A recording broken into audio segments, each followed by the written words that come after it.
찬송가 23장 찬양하시겠습니다. 찬송가 23장입니다. 만입이 내게 있으면 그 입 다 가지고 내 구주 주시는 종을 늘 찬송하겠네. 내 은혜로우신 하나님 날 도와주시고 그 크신 영광 널리 펴 다 알게 하소서. 내 주의 귀한 이름이 날 위로하시고 이 귀의 음악 같으니 참이락되도다. 내 죄의 권세 깨뜨려 그 결박 푸시고 이 추한 마음을 비로소 고정케 하셨네. 아멘. 찬송가 84장 찬양하시겠습니다. 찬송가 84장입니다.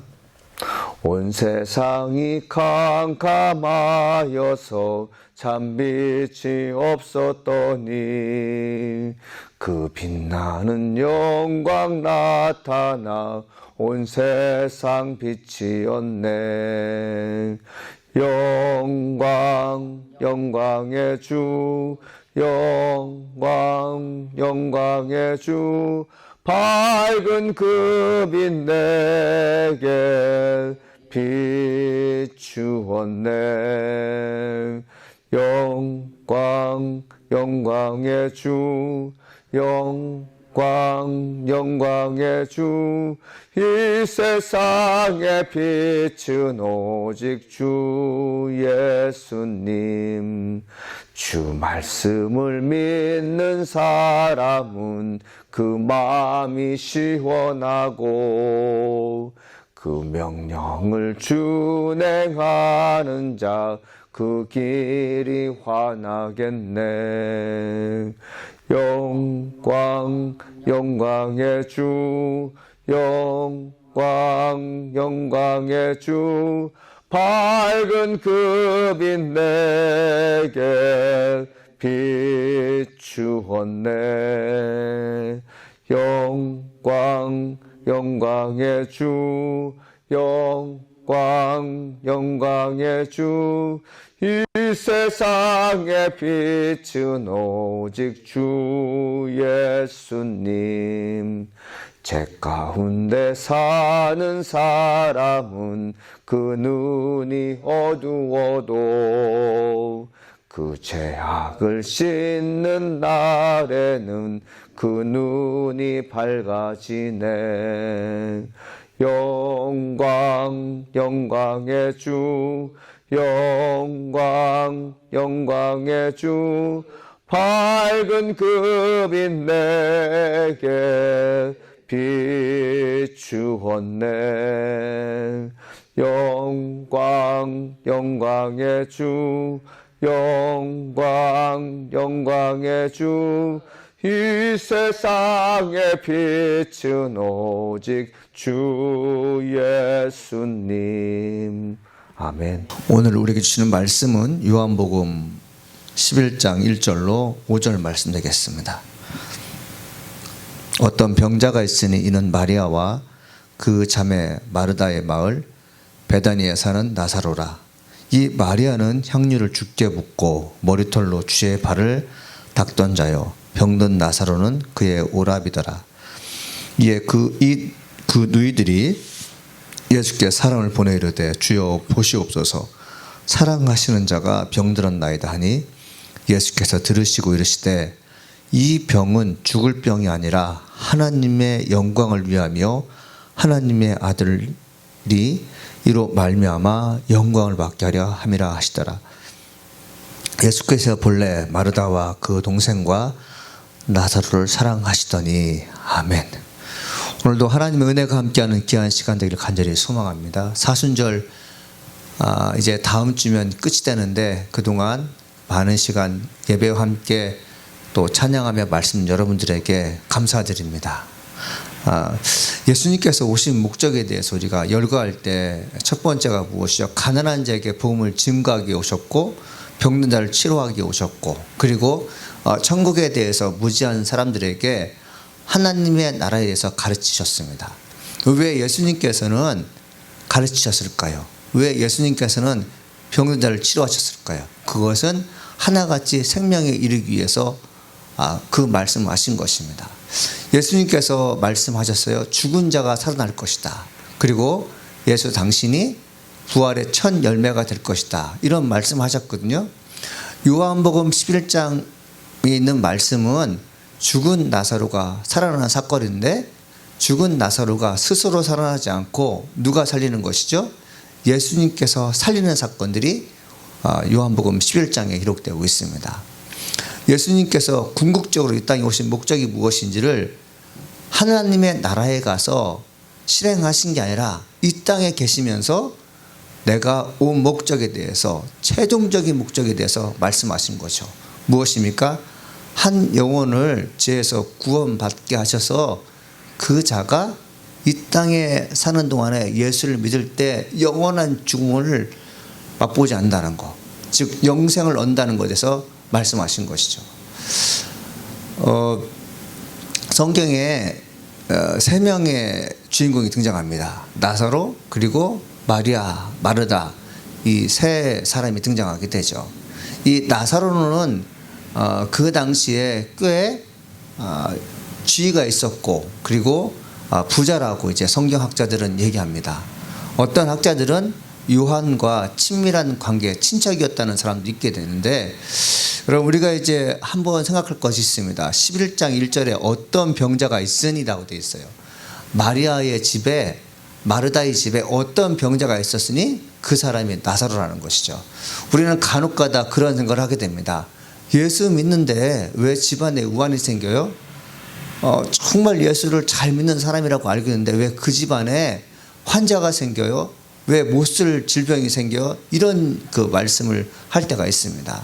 그래서 어떤 분들은 예수 믿는 집안에는 어떤 질병도 걸리면 안 됩니다. 왜 질병이 걸려야 합니까? 하나님께서 다 치료해 주신다고 하셨지 않습니까? 나사렛 예수의 능력에 힘입어서 죽을 병도 살리는 분이 당신 믿는 예수라고 하는데 어찌하여 예수를 믿는 가정에 그런 우환이 생겼습니까? 라는 말들을 들 때가 있습니다. 왜 믿는 가정에 환자가 있을까요? 그것은 하나님의 아들 예수님께서 영광 받으시기 위해서 그런 질병이나 사건을 경험하게 되는 것이죠. 믿음이 있어요? 믿음 있는 사람들이 더욱더 견고한 믿음을 갖기 위해서 하나님께서 기회를 주시는 것입니다. 이 땅에 속한 하나님의 종들로서 말씀을 증거하는 사람들은 아마 이런 분들이 대부분일 것입니다. 하나님 말씀을 듣고 구원받은 사람이 즉각적으로 복음을 증거할 일은 거의 없다고 저는 생각하게 됩니다. 어떤 자가 복음을 증거하냐면 예수를 믿고 난 다음에 하나님의 은혜를 계속해서 공급하는 동시에 그리고 공급받는 사람들, 즉 하나님께서 나를 통해서 하실 일에 대해서 알려주는 사람들, 어려운 가운데 하나님께 기도했더니 기적을 체험하고 주께서 원하시는 가게 되었을 때 삶이 행복하더라. 이것을 늘 반복적으로 경험한 사람들이 주의라는 것을 볼 수 있습니다. 베다니에 사는 나사로 병에 걸렸다고 되어 있잖아요. 병에 걸려 죽었다는 것은 어떤 의미일까요? 그 당시의 의료 기술로 나사로는 고칠 수 없는 병이었습니다.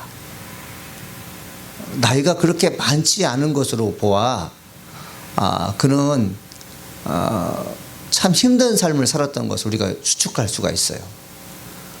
예수님께서 나사로가 병들었을 때 오지 않으시고 나사로가 죽었을 때 오셨다는 것은 참 우리에게 의미가 있는 것입니다. 사람들은 다 죽어가는 모습을 지켜볼 수밖에 없어요. 예수님께서 죽어가는 모습을 봤을 때 오셨더라면 살아남을 수 있겠지만 요한복음 11장에 기록되어 있는 말씀의 내용은 죽은 나사로를 살리는 것이죠. 이 집안, 이 베다니에 사는 나사로 집안에 마리아와 마르다와 나사로가 있었는데 성경을 기록한 요한은 순서가 바뀌었습니다. 나사로가 이제 오랍이고 그 다음에 마르다가 첫째 언니고 그 다음에 마리아가 둘째인데 역전됐어요.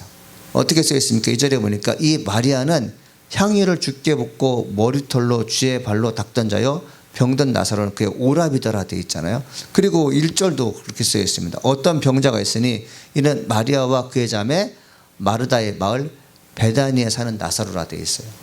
세상의 서열은 태어나는 순서로 이렇게 서열을 매길 수가 있습니다. 그리고 성별로 순서를 매길 수가 있습니다. 권력을 누가 잡았냐에 따라서 서열이 매겨질 수 있어요. 유대인들은 철저히 남성 중심의 사회였기 때문에 여인에 앞서서 어떤 행위를 하거나 그리고 여자가 먼저 기록되는 것이 없는데 요한은 요한복음 11장에서 베다니 나사로에 있는 집안의 서열을 누구로 매깁니까? 바로 마리아를 매기고 있는 걸 볼 수 있어요.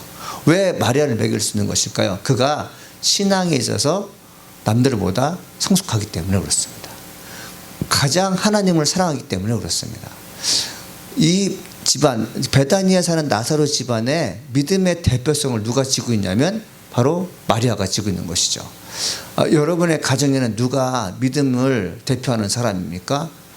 비록 나이가 어리지만 지금 예수를 믿고 있는 그 사람이라면 그 사람이 그 집안의 대표성이에요.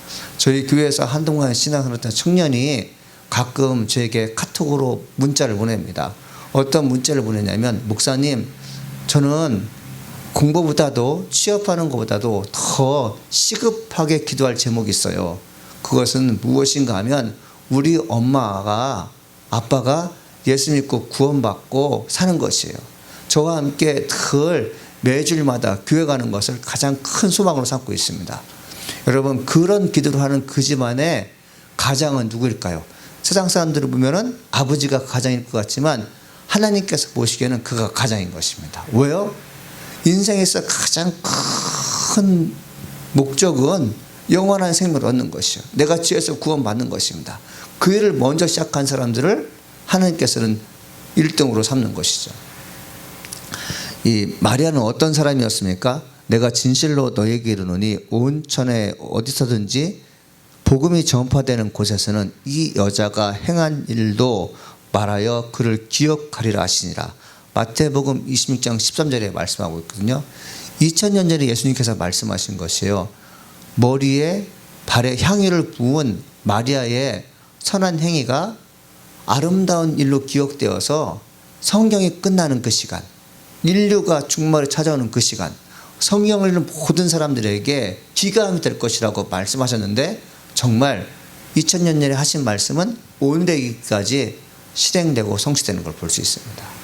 우리가 하는 행위가, 우리가 가지고 있는 믿음의 그 행위가 오랫동안 남들에게 기억될 수 있어야 됩니다. 방송을 통해서 말씀 듣는 나사렛 가족 여러분, 여러분이 하는 행동이, 여러분이 하시고 있는 업적이 후대에 많은 사람들로부터 기감이 돼야 돼요. 우리가 신실하게 신앙생활을 하는 것이 어떤 의미가 있는지 아십니까?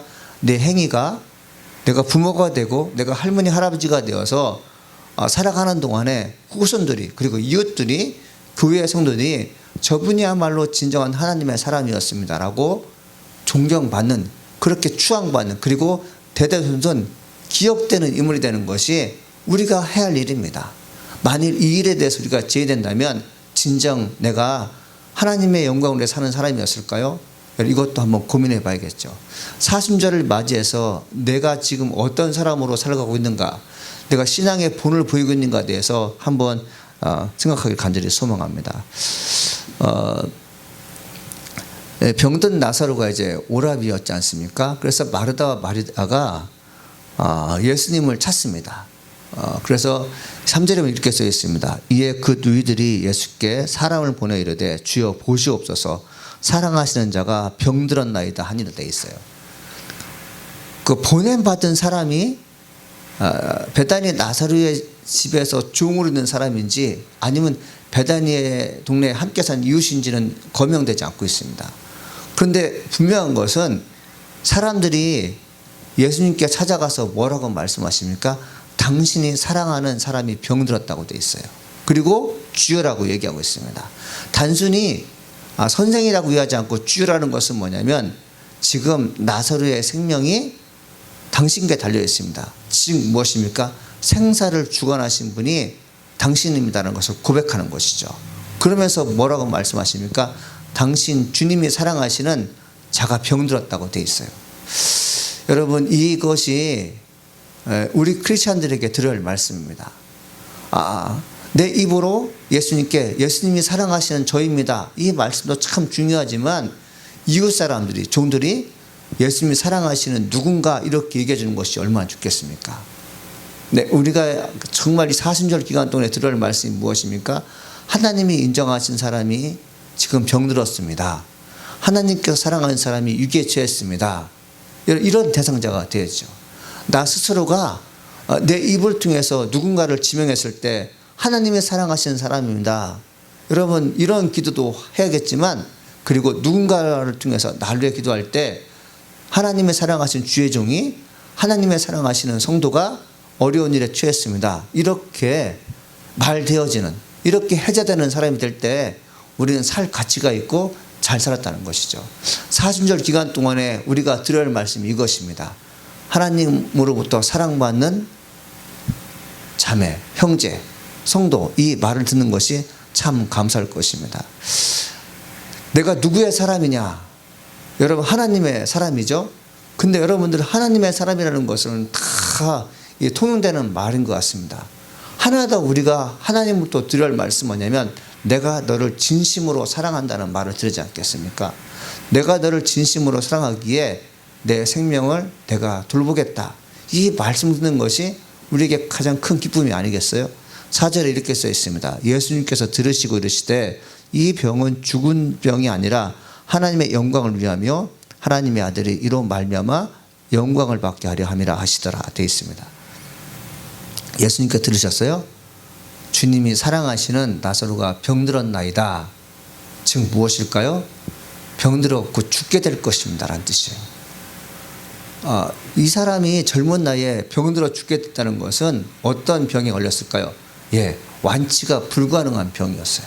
그 당시 의료기술로는 고칠 수 없는 질병이었습니다. 근데 예수님께서 그걸 들으시고 뭐라고 말씀하세요? 너희들이 예상하는 대로 이 나사로가 죽을 것이라고 생각해서 빨리 와서 고쳐달라고 하는 것 같지만 예수님께서 그들의 생각과 그들의 결단을 뒤집는 말을 하십니다. 뭐라고 말씀하시죠? 이 병은 죽을 병이 아니라 되어 있어요. 이 병은 하나님의 영광을 위하여 하나님의 아들이 이로 말미암아 영광을 받게 하려 하심이라 되어 있습니다. 이 병을 고친다는 거잖아요. 이 병을 고침을 하여 하나님의 아들이 영광을 받는다는 것이죠. 죽은 자를 살리시는 분이 진짜 여기 계시구나. 이분이 바로 하나님의 아들이구나 라는 느끼는 것이죠. 여러분, 예수님이 왜 우리에게 좋은 분이냐면 세상의 주인들이라고 하는 사람들은 하나같이 좋은 여건 속에서 큰 업적을 성취하는 것을 여러분 대견스럽게 생각합니다. 물론 어떤 사람들은 정말 안 되는 것을 대개하신 분들도 있겠죠. 안 되는 것을 대개하는 것, 그리고 도저히 회복이 불가능한 것을 대개하는 사건들, 그리고 이미 좋은 환경 속에서 큰 업적을 쌓는 것들, 다 여러분들 이 땅에 속한 것들이지만 지금 예수님께서 하신 일은 무엇이에요? 죽은 자를 살리는 것입니다. 이것은 어느 누구도 할 수 없어요. 예수님만이 할 수 있는 것을 지금 하고 있는 것이죠. 여러분, 이 말씀 속에서 우리가 희망을 얻기를 합니다. 죽을 병이 아니라 하나님의 영광을 위해서 나사로가 지금 선택되었다는 것이죠. 여러분, 위기에 처해 있습니까? 힘들고 공고한 인생을 살아가고 있습니까? 몸이 아프십니까? 여러 가지 문제로 인하여 마음이 답답하십니까? 이 답답한 내 심령에 예수님께서 찾아오시면 예수님이 영광이 되는 것이죠. 예수님께서 나를 선택하셔서 내가 치유의 대상자가 됐다면 이보다 더 감사한 일이 어디 있겠습니까? 만일 내 신앙이 정말 무뎌져 있고 여러 가지 어려운 문제를 통해서 신앙을 회피하고 싶을 때 예수님께서 찾아오셔서 나를 영화롭게 하셨다면 이것보다 더 좋은 것이 없겠습니까? 간혹 우리는 생각해야 됩니다. 묵상해야 됩니다. 내가 겪는 고난이 예수님께서 나를 만나주는 사건으로 경험될수록 여러분 기도해야 될 줄 믿습니다. 지금 어려운 일을 처했지만 주님이 찾아오신다면 회복의 사건과 기쁨의 사건들이 주어질 줄 믿습니다. 5절에 이렇게 써 있어요. 예수께서 본래 마르다와 그 동생과 나사로를 사랑하시더라 돼 있어요. 사랑하시더라. 하나님이 사랑하시는 사람들 결코 죽음에 이르게 하지 않습니다. 여러분 사순절 기간을 맞이해서 주님이 나를 사랑하시지요? 라고 물어보십시오. 그러면 주님께서 말씀하신 것입니다. 내가 너를 사랑하노라. 내가 너를 죽음 가운데 살릴 것을 내가 약속하노라. 내가 너를 위해서 십자가 졌는데 지금도 여전히 내가 너를 위해서 헌신하며 기도하고 있느라고 말씀하시는 주님의 음성 듣기를 간절히 축원해 봅니다. 기도하시겠습니다. 살아서 역사하신 하나님 아버지 감사합니다. 오늘 말씀을 통해서 나를 새롭게 하시며 성령 충만한 가운데 죄를 도모할 수 있는 능력의 종이 되게 하시니 감사드립니다. 주님 뜻 안에서 늘 승리하게 도와주옵시고 말씀 안에서 기쁨을 찾게 도와주옵소서. 예수님은 마르다와 마리아, 나사로를 본래 사랑하셨다고 말씀하셨습니다. 하나님 저희들도 그 사랑을 힘입어 살게 도와주시옵소서. 사랑하는 나사렛 가족 성도 모든 분들이 하나님의 사랑을 힘입어 오늘도 승리하게 도와주시옵소서. 환난 가운데 위기 가운데 병든 자 가운데 주님이 찾아가심을 우리가 보게 하여 주시옵시고 주님 정말 사랑합니다라고 고백할 수 있는 하나님 저희 교회 성도 되게 도와주옵소서. 오늘의 신령한 은혜를 받으며 내일을 살아가는 저희가 되게 하시니 감사합니다. 예수님의 이름으로 기도합니다. 아멘. 하늘에 계신 우리 아버지여 이름이 거룩히 여김을 받아옵시며 나라가 임하옵시며 뜻이 하늘에서 이루어진 것 같이 땅에서 이루어지이라. 오늘날 우리에게 일용할 양식을 주옵시고 우리가 우리에게 죄 지은 자를 사해 준 것 같이 우리 죄를 사해 주옵시고 우리를 시험에 들지 말게 하옵시며 다만 악에서 구하옵소서. 대개 나라와 권세와 영광의 아버지께 영원히 싸움나이다. 아멘.